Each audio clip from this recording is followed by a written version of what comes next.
CryptoBlades has been one of the best passive income NFT games out there in the past few months. And today I'm going to show you a really great update that they've made that makes the game so much easier to play and really makes me look forward to the future of what CryptoBlades has to offer. I break it all down. Are you ready?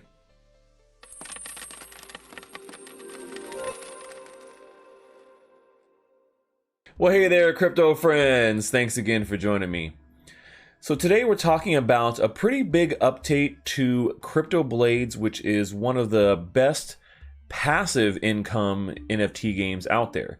This is a game that is on the Binance Smart Chain, and so the transactions are actually really fast. The game has been pretty smooth lately, and they have made some updates that do make the game a lot easier to play.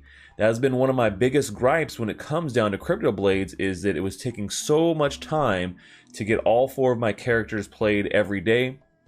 But now they have remedied that problem, among some other things that we'll talk about here in just a second.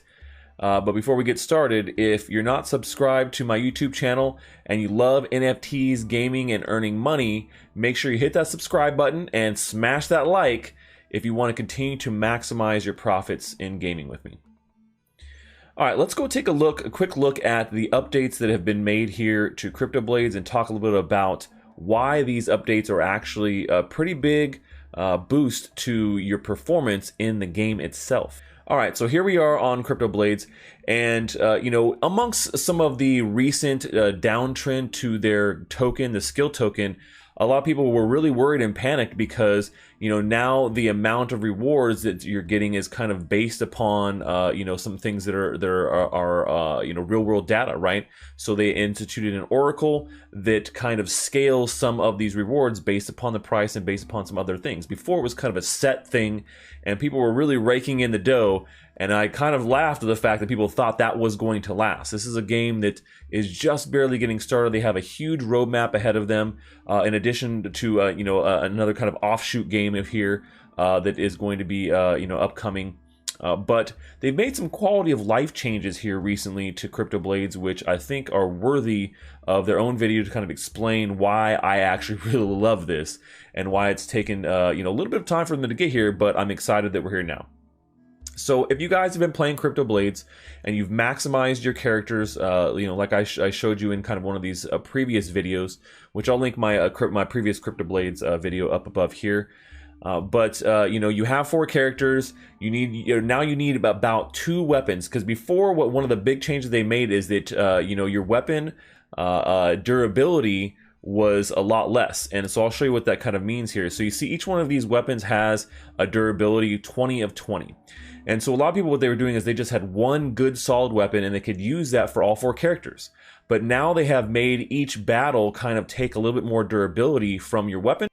And so you really can't get away with using it for all 4 characters. So I have 2 weapons that I use that are of high level. I have a level 5 here, 5-star, and then I have a 4-star here weapon. So with these 2, it's easy to be able to get 2 to each character. So one of the big things too that they've also changed here is with the combat and how you can actually go about fighting. So as you can see, they have added this stamina per fight box. Before, it was a standard 40 stamina per fight, and you had to do 5 fights in a row and pick 5 different you know, components to battle against, you know, opponents to battle against. And you know, you didn't know if you were going to win or lose and whatever it may be. And that took a while, you know, to go through that, wait for the transactions, then go through 5 more for your next character, then 5 more. I mean, you're doing 20 total transactions, and that process, the quickest I could really do it was maybe 25 minutes or so, 20 minutes to get it done. And with this brand new feature that allows you to determine how much stamina you want to use per fight, it actually allows you to just get it done in one go. So you can get only 4 transactions, and you can just pony up for 1 fight and do all 200 stamina at once. Now, let me warn you that if you lose the fight, then that's it. You've lost it. You've lost all your stamina for the day, and you're getting no XP that day. So it is a gamble. There is some risk there, and technically, if you look at the stats, you're probably getting a little bit less XP in these fights if you're going full 200 stamina than if you were doing a separate 40 stamina each time. That's kind of what I found is that you're earning a little bit less stamina on average, but you can get it done much quicker. So just to give you guys a little bit of an idea here, we're going to pick our character, and you can see 200 there. We set it at 200 already, and then we have our different characters here. Now, obviously, this is a Earth one, so we want to go against Lightning, and so you can see the different powers and how much XP I'm going to get. You know, even at the highest at 160. I could possibly go against. Now I could win on this one, but the chances are that, you know, and this is a high XP, so I could go for something like this. So we're going to give it a try and see. You know, the safe play would probably go with one of these right here, one of the lightning ones, which is at you know, either 140, 145 XP. But we're going to go for a gamble on this one and see how it works out, and hopefully you know, we get that win, right? Because otherwise we're losing our opportunity for the day to earn any XP for our character. So like I said, you really have to kind of take that in consideration. Maybe you split it up and do 100 and 100, so you have two different battles. You know, usually I try and pick, my strategy is always picking the lower to the middle tier you know, opponent, so I can almost guarantee the fact that I'm going to win that battle versus not winning it. So there you go, I won the fight. So I got 160 XP, which is great. Oh, it says 80 XP here, which is kind of crazy. So it did say 160 XP on that one, but only showing me that I got an 80 on that, which is a little bit different there. So not sure why that's not working like it's supposed to or intended, but hopefully that's something they fix here. So there's another little trick for you. Make sure that you're getting the XP that it says here, because that looks like it's not working. That was maybe like the 120 or the 80 cost of something. So you can see the XPs do kind of change as we go here. So let's see, let's pony up one more for our next character and see exactly how that's going to go. We're going to go for the top end one here again and just take another gamble. And hopefully we get that 160 XP, because that is definitely something that is not right. And hopefully the team fixes that soon. But just I'm glad that I got to show you that here live, because I've been getting consistent numbers for XP. That's the first time I've seen that actually occur. So make sure you guys you know, keep an eye on that, because that's something you do want to make sure you're getting all of your XP.